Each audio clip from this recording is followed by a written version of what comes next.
Okay, today I'm going to talk about how to succeed with a startup. Obviously, more than can be said here in 20 minutes, but I will do the best I can. The most important thing, the number one lesson we try to teach startups is that the degree to which you're successful approximates the degree to which you build a product that is so good, people spontaneously tell their friends about it. Startups always ask us for the secret to success. They always want to believe it's something other than this, because this is really hard to do. But this is it.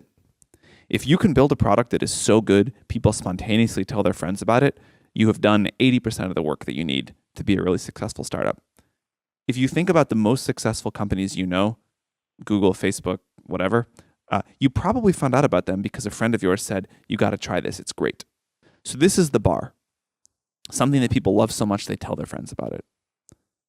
One important indicator for a product like that is a product that's simple to explain and easy to understand. If you can't explain in a few words what you do, and if at least some people don't say, oh, that's pretty interesting, that's usually a mistake. It's usually a sign of unclear thinking or a need that is not big enough. Another thing that startups need to look for is a market that is either started to undergo or is soon going to undergo exponential growth.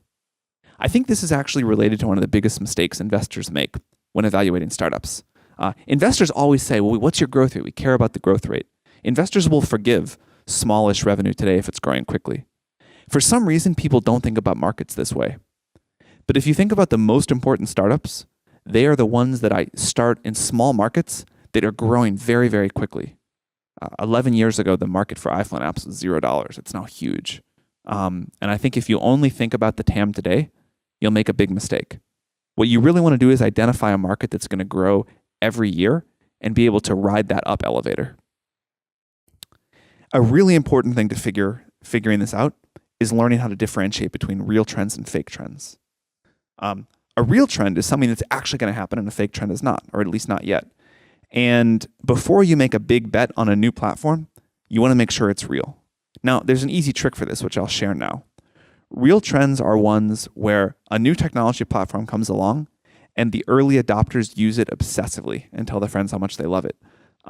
A fake trend is one where people may buy the product, but don't use it, or at least not enough. So an example of a real trend, I already mentioned the iPhone, I'll mention that again. When the iPhone first came out, many people were dismissive because they only sold 1 million or 2 million that year. And they said, well, this just doesn't matter. But for the people that had an iPhone, they used it for hours every day. It became central to their lives. They loved it. They told their friends, you got to get one. And I think it was obvious then to people paying attention that something had fundamentally shifted. And we had a new computing platform that was going to spawn huge businesses. And it was a good time to bet on mobile apps. A fake trend, or at least a fake trend as of August 2018, I would say is VR. I do believe VR will be big someday, but today most people that I know that own a VR headset use it never or very rarely. And so although a lot of people talk about it, and maybe even a lot of people buy them, there's not the intense usage per user among the early adopters that I think you want to see before you make a big bet.